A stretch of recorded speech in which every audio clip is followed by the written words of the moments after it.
The Tales of the Laxdale Saga is brought to you by NotaProfit.org, the place on the internet to find spiritual guidance powered by artificial intelligence. The Laxdale Saga, Part 5, Chapter Roman 33. Of Gest Oddleifson and Gudrun's dreams. Gest Oddleifson lived west at Bardastrand, at Hagi. He was a great chieftain and a sage, was foreseeing in many things and in good friendship with all the great men, and many came to him for counsel. He rode every summer to the thing, and always would put up at hall. One time it so happened once more that Gest rode to the thing and was a guest at hall.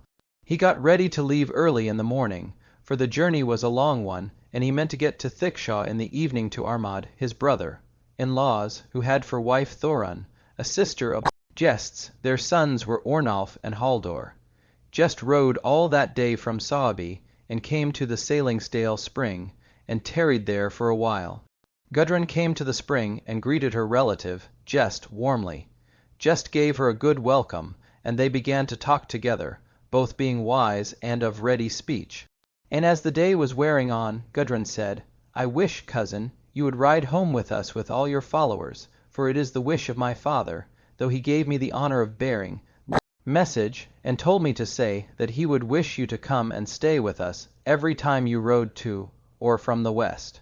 Gest received the message well, and thought it a very manly offer, but said he must ride on now as he had purposed. Gudrun said, "I have dreamt many dreams this winter, but 4 of the dreams do trouble my mind much, and no man has been able to explain them as I like, and yet I ask not for any favorable interpretation of them." Gest said, "Tell me your dreams, it may be that I can make something of them." Gudrun said, "I thought I stood out of doors by a certain brook, and I had a crooked coif on my head, and I thought it misfitted me, and I wished to alter the coif, and many people told me I should not do so, but I did not listen to them, and I tore the hood from my head, and cast it into the brook, and that was the end of that dream." Then Gudrun said again, "This is the next dream. I thought I stood near some water, and I thought there was a silver ring on my arm. I thought it was my own, and that it fitted me exceeding well. I thought it was a most precious thing, and long I wished to keep it. But when I was least aware of it, the ring slipped off my arm and into the water, and nothing more did I see of it afterwards. I felt this loss much more than it was likely I should ever feel the loss of a mere keepsake. Then I awoke." Gest answered this alone. No lesser a dream is that one. Gudrun still spoke. "This is the 3rd dream. I thought I had a gold ring on my hand, which I thought belonged to me, and I thought my loss was now made good again. And the thought entered my mind that I would keep this ring longer than the first, but it did not seem to me that this keepsake suited me better than the former at anything like the rate that gold is more precious than silver. Then I thought I fell, and tried to steady myself with my hand, but then the gold ring struck on a certain stone and broke in 2, and the 2 pieces bled. What I had to bear after this felt more like grief than regret for a loss, and it struck me now that there must have been some flaw in the ring, and when I looked at the pieces I thought I saw sundry more flaws in them, yet I had a feeling that if I had taken better care of it, it might still have been whole, and this dream was no longer." Gest said, "The dreams are not waning." Then said Gudrun, "This is my 4th dream. I thought I had a helm of gold upon my head, set with many precious stones, and I thought this precious thing belonged to me, but what I chiefly found fault with was that it was rather too heavy, and I could scarcely bear it, so that I carried my head on one side. Yet I did not blame the helm for this, nor had I any mind to part with it. Yet the helm tumbled from my head out into Vamfirth, and after that I awoke. Now I have told you all my dreams." Gest answered, "I clearly see what these dreams betoken, but you will find my unravelling savouring much of sameness, for I must read them all nearly in the same way. You will have 4 husbands, and it misdoubts me when you are married to the first it will be no love match. Inasmuch as you thought you had a great coif on your head, and thought it ill-fitting, that shows you will love him little, and whereas you took it off your head and cast it into the water, that shows that you will leave him. For that, men say, is cast on to the sea, when a man loses what is his own, and gets nothing in return for it." And still Gest spake, Your second dream was that you thought you had a silver ring on your arm, and that shows you will marry a nobleman whom you will love much, but enjoy him for but a short time. And I should not wonder if you lose him by drowning. That is all I have to tell of that dream. And in the third dream you thought you had a gold ring on your hand, that shows you will have a third husband. He will not excel the former at the rate that you deemed this metal more rare and precious than silver. But my mind forebodes me that by that time a change of faith will have come about, and your husband will have taken the faith which we are minded to think is the more exalted. And whereas you thought the ring broke in two through some misdeed of yours, and blood came from the two pieces, that shows that this husband of yours will be slain. And then you will think you see for the first time clearly all the flaws of that match. Still Gest went on to say, this is your fourth dream, that you thought you had a helm on your head, of gold set with precious stones, and that it was a heavy one for you to bear. This shows you will have a fourth husband who will be the greatest nobleman of the four, and will bear somewhat a helm of awe over you. And whereas you thought it tumbled out into Vamfirth, it shows that that same Firth will be in his way on the last day of his life. And now I go no further with this dream. Gudrun sat with her cheeks blood red, whilst the dreams were unravelled, but said not a word, till Gest came to the end of his speech.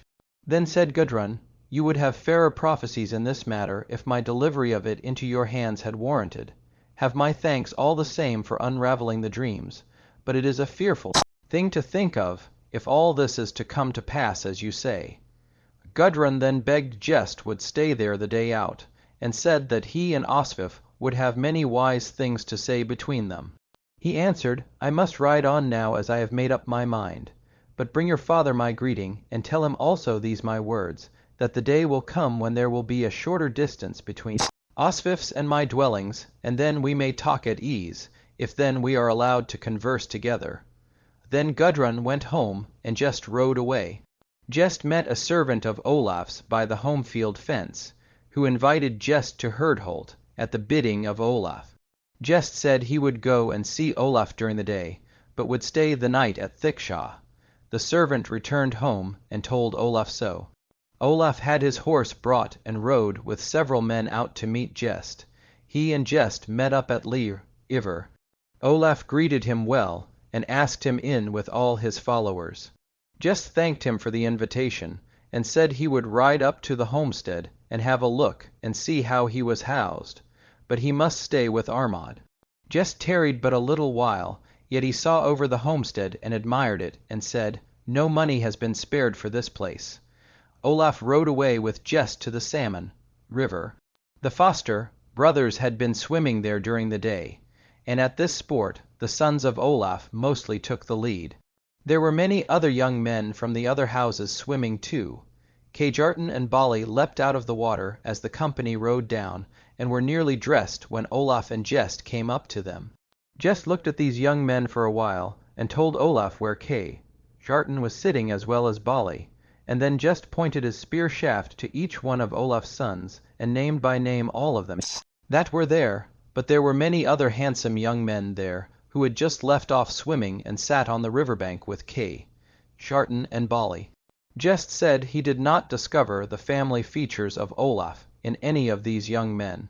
Then said Olaf, never is there too much said about your wits, Gest, knowing, as you do, men you have never seen before. Now I wish you to tell me which of those young men will be the mightiest man. Gest replied, that will fall out much in keeping with your own love, for Kjartan will be the most highly accounted of so long as he lives. Then Gest smote his horse and rode away. A little while after Thord the Low rode up to his side, and said, what has now come to pass, father, that you are shedding tears? Gest answered, it is needless to tell it, yet I am loath to keep silence on matters that will happen in your own days.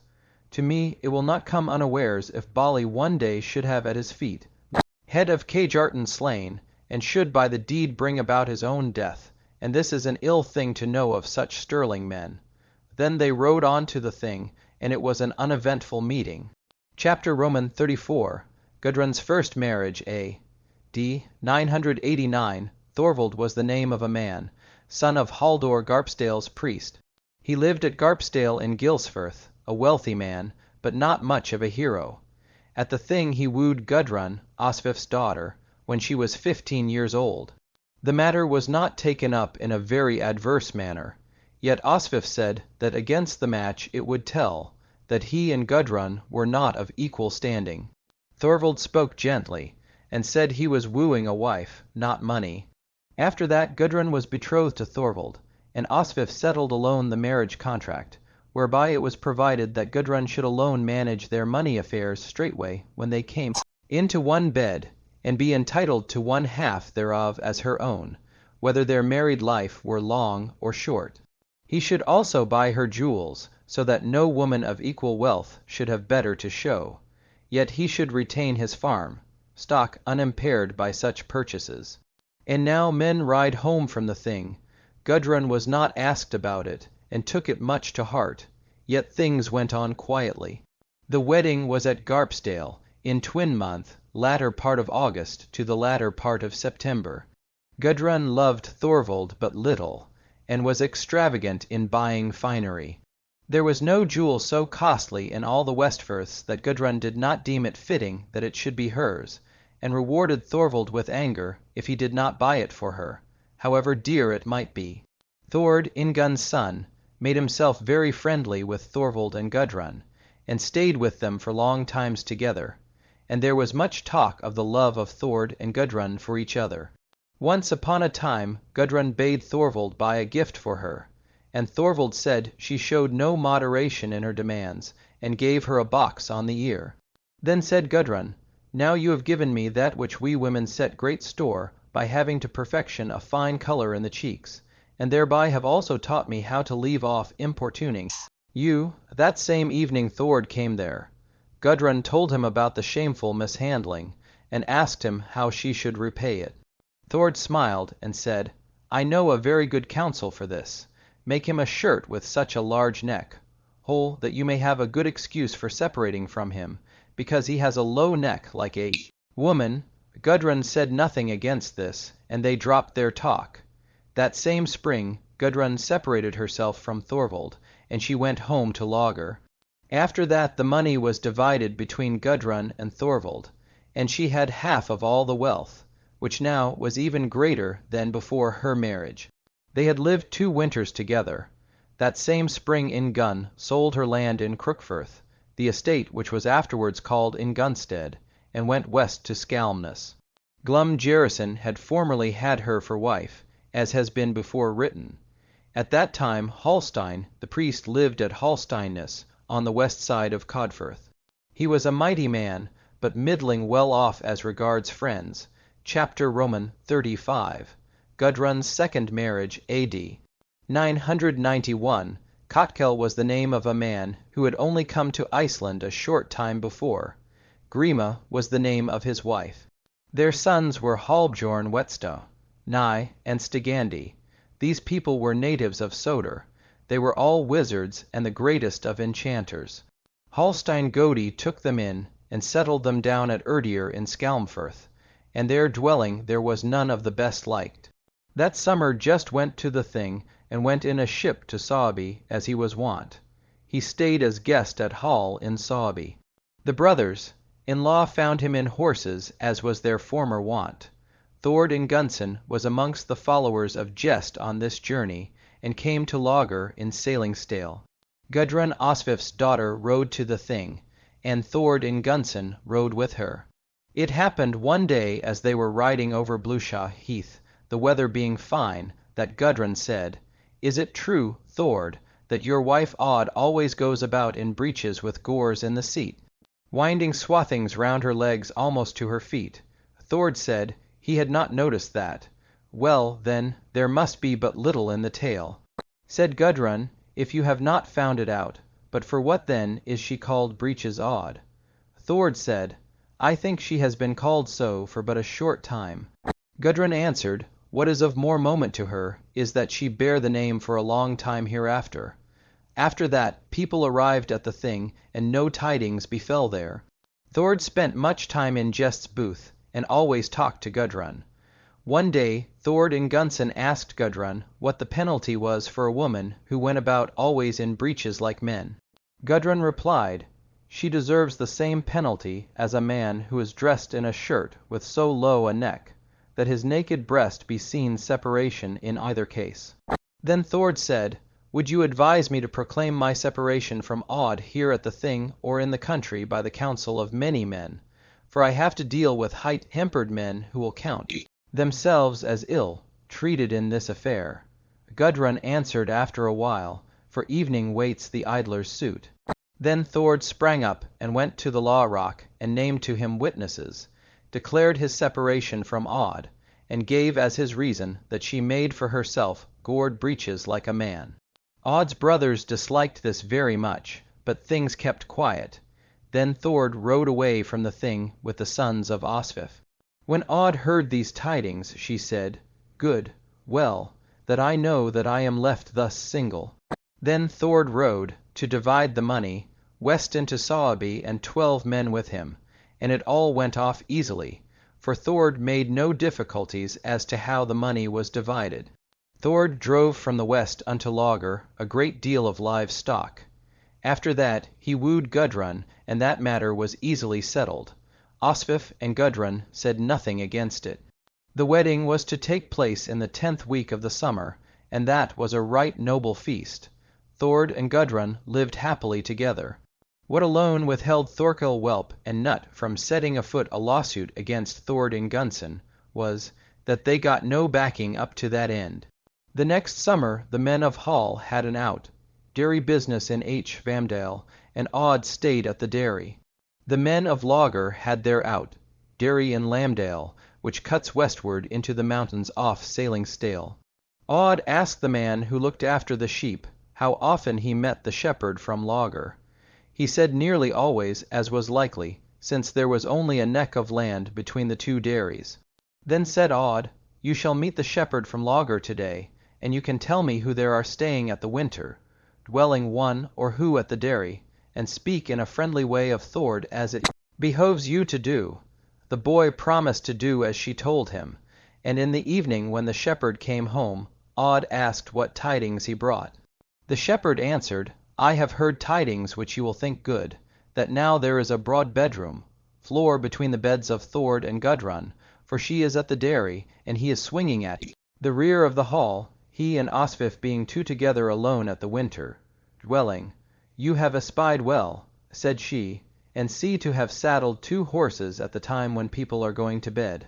The shepherd did as she bade him. A little before sunset Aud mounted, and was now indeed in breeches. The shepherd rode the other horse and could hardly keep up with her, so hard did she push on riding. She rode south over Sailing Stale, heath, and never stopped before she got to the home, field fence at Logr. Then she dismounted, and bade the shepherd look after the horses whilst she went to the house. Aud went to the door and found it open, and she went into the fire, hall to the locked, bed in the wall. Thord lay asleep, the door had fallen to, but the bolt was not on, so she walked into the bedroom. Thord lay asleep on his back. Then Aud woke Thord, and he turned on his side when he saw a man had come in. Then she drew a sword and thrust it at Thord, and gave him great wounds, the sword striking his right arm and wounding him on both nipples. So hard did she follow up the stroke that the sword stuck in the bolster. Then Aud went away and to her horse and leapt on to its back, and thereupon rode home. Thord tried to spring up when he got the blow, but could not, because of his loss of blood. Then Osvif awoke and asked what had happened, and Thord told that he had been wounded somewhat. Osvif asked if he knew who had done the deed on him, and got up and bound up his wounds. Thord said he was minded to think that Aud had done it. Osvif offered to ride after her, and said she must have gone on this errand with few men, and her penalty was ready, made for her. Thord said that should not be done at all, for she had only done what she ought to have done. Aud got home at sunrise, and her brothers asked her where she had been to. Aud said she had been to Logr, and told them what tidings had befallen in her journey. They were pleased at this, and said that too little was likely to have been done by her. Thord lay wounded a long time. His chest wound healed well, but his arm grew no better for work than before when it first was wounded. All was now quiet that winter, but in the following spring Ingunn, Thord's mother, came west from Skalmness. Thord greeted her warmly.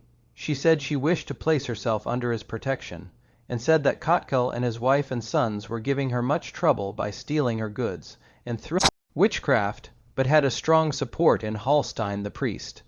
Thord took this matter up swiftly, and said he should have the right of these thieves no matter how it might displease Hallstein. He got speedily ready for the journey with 10 men, and Ingunn went west with him. He got a ferryboat out of Gjaldness. Then they went to Skalmness. Thord had put on board ship all the chattels his mother owned there, and the cattle were to be driven round the heads of the firths.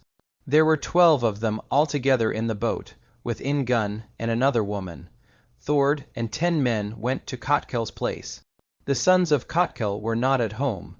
He then summoned Kotkul and Grima and their sons for theft and witchcraft, and claimed outlawry as a ward. He laid the case to the Althing, and then returned to his ship. Halbjorn and Stigandi came home when Thord had got out but a little way from land, and Kotkul told his sons what had happened there. The brothers were furious at that, and said that hitherto people had taken care not to show them in so barefaced a manner such open enmity.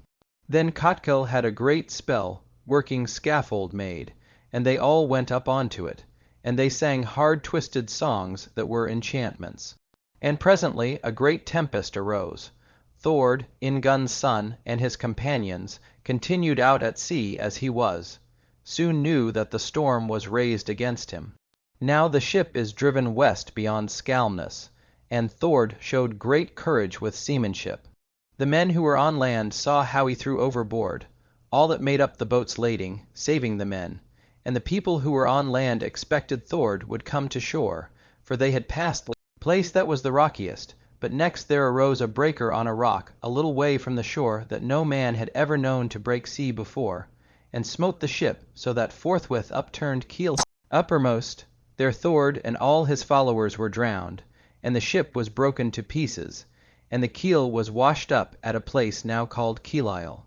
Thord's shield was washed up on an island that has since been called Shield Isle. Thord's body and the bodies of his followers were all washed ashore, and a great howe was raised over their corpses at the place now called Houseness. Chapter Roman 36. About Kotkul and Grima these tidings spread far and wide, and were very ill spoken of. They were accounted of as men of doomed lives, who wrought such witchcraft as that which Kotkul and his had now shown. Gudrun took the death of Thord sorely to heart, for she was now a woman not hale, and coming close to her time. After that Gudrun gave birth to a boy, who was sprinkled with water, and called Thord. At that time Snorri the priest lived at Hollafell. He was a kinsman and a friend of Osvif's, and Gudrun and her people trusted him very much. Snorri went thither to Lager, being asked to a feast there. Then Gudrun told her trouble to Snorri, and he said he would back up their case when it seemed good to him, but offered to Gudrun to foster her child to comfort her. This Gudrun agreed to, and said she would rely on his foresight. This Thord was surnamed the Cat, and was father of the poet Stuff.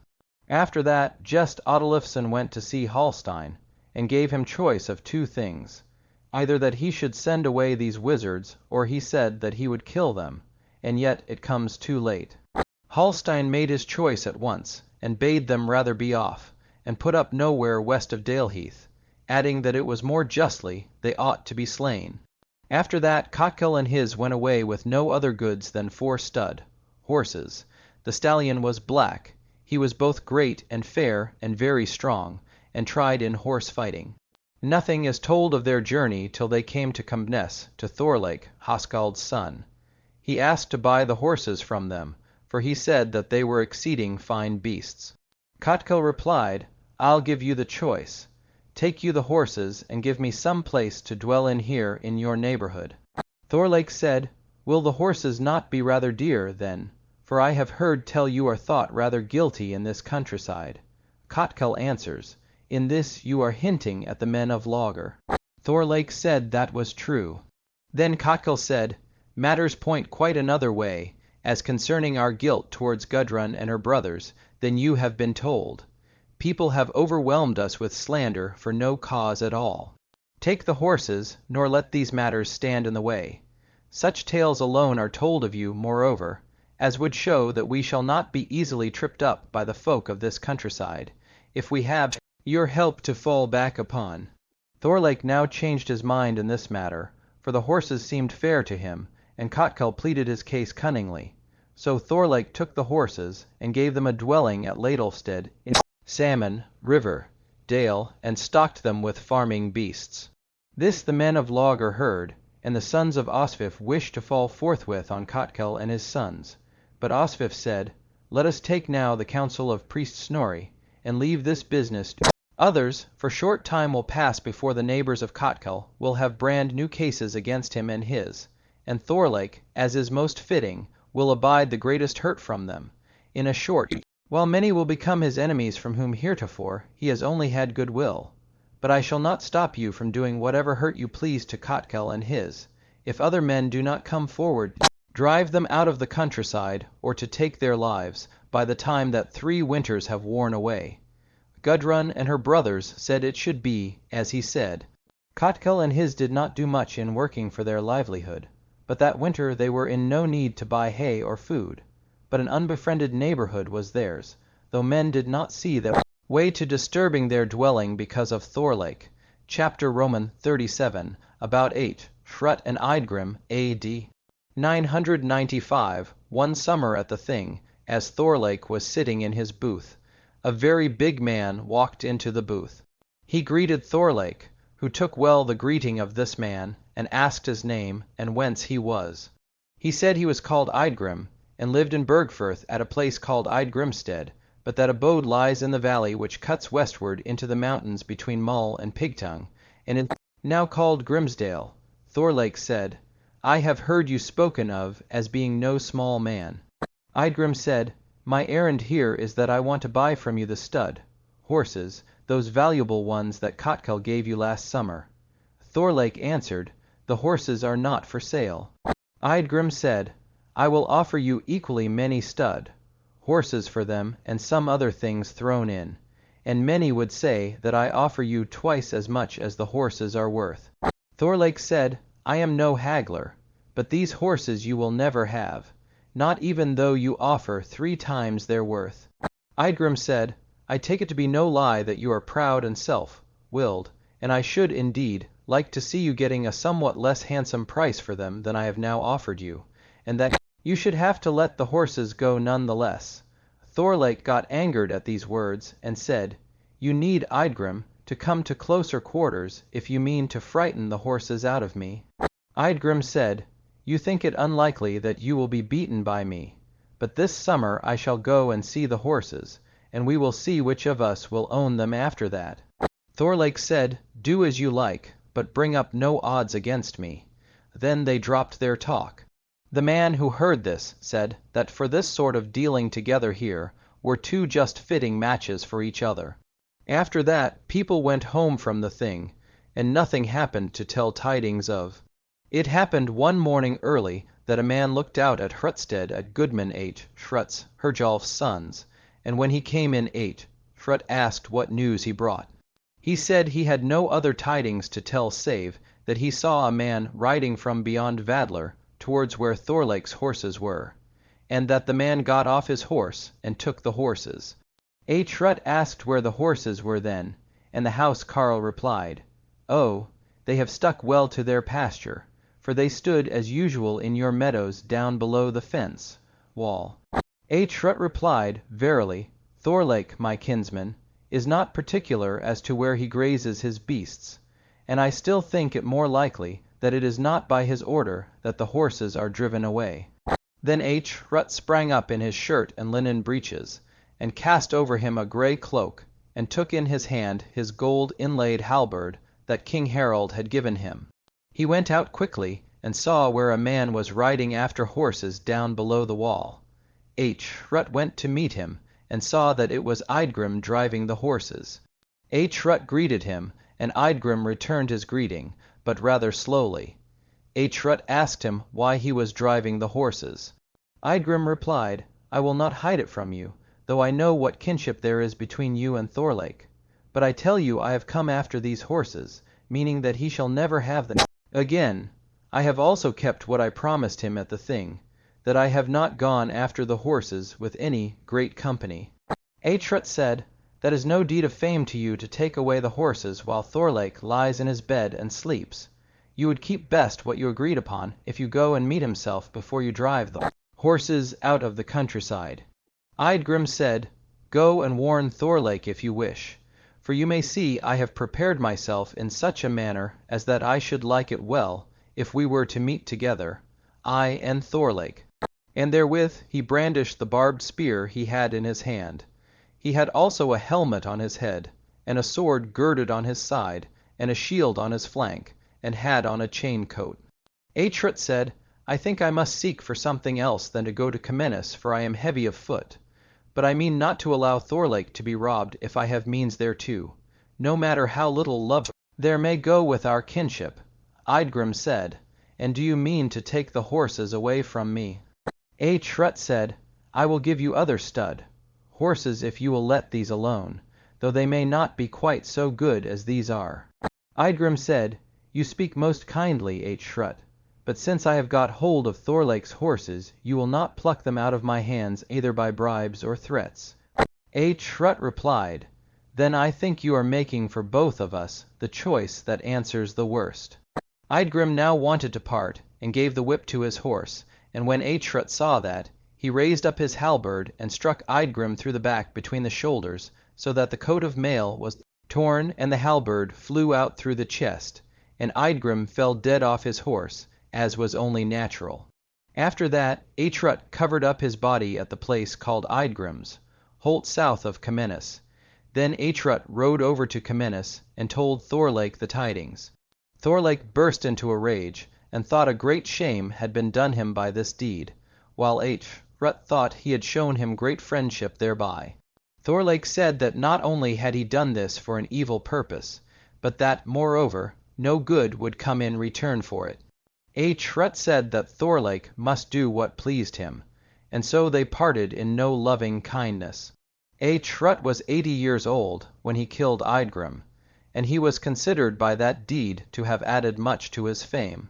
Thorlake thought that Eichrecht was none the worthier of any good from him for being more renowned for this deed, for he held it was perfectly clear he would have himself have got the better of Eidgrim if they had had a trial of arms between them, seeing how little was needed to trip Eidgrim up. Thorlake now went to see his tenants Kotkel and Grima, and bade them do something to the shame of Eichrecht. They took this up gladly, and said they were quite ready to do so. Thorlake now went home. A little later they, Kotkel and Grima and their sons, started on a journey from home, and that was by night. They went to Eichrecht's dwelling, and made great recantations there, and when the spell working began, those within were at a loss to make out what could be the reason of it. But sweet indeed was that singing they heard. Eichrecht alone knew what these goings-on meant, and bade no man look out that night, and let every one who may keep awake, and no harm will come to us if that counsel is followed. But all the people fell asleep. Eichrecht watched longest, and at last he too slept. Kari was the name of a son of Eichrecht, and he was then 12 winters old. He was the most promising of all Eichrecht's sons, and Eichrecht loved him much. Kari hardly slept at all, for to him the play was made. He did not sleep very soundly, and at last he got up and looked out, and walked in the direction of the enchantment, and fell down dead. Once Eichrecht awoke in the morning, as also did his household, and missed his son, who was found dead a short way from the door. This Eichrecht felt as the greatest bereavement, and had a cairn raised over Kari. Then he rode to Olaf Halldorsson, and told him the tidings of what had happened there. Olaf was madly wroth at this, and said it showed great lack of forethought that they had allowed such scoundrels as Kotkel and his family to live so near to him, and said that Thorlake had shaped for himself an evil lot by dealing as he had done with Eichrecht, but added that more must have been done than Thorlake ever could have wished. Olaf said too that forthwith Kotkel and his wife and sons must be slain, late though it is now. Olaf and Shrut set out with 15 men.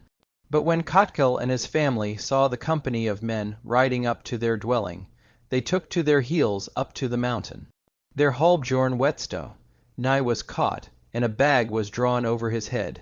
And while some men were left to guard him, others went in pursuit of Kotkel, Grima, and Stigandi up on the mountain.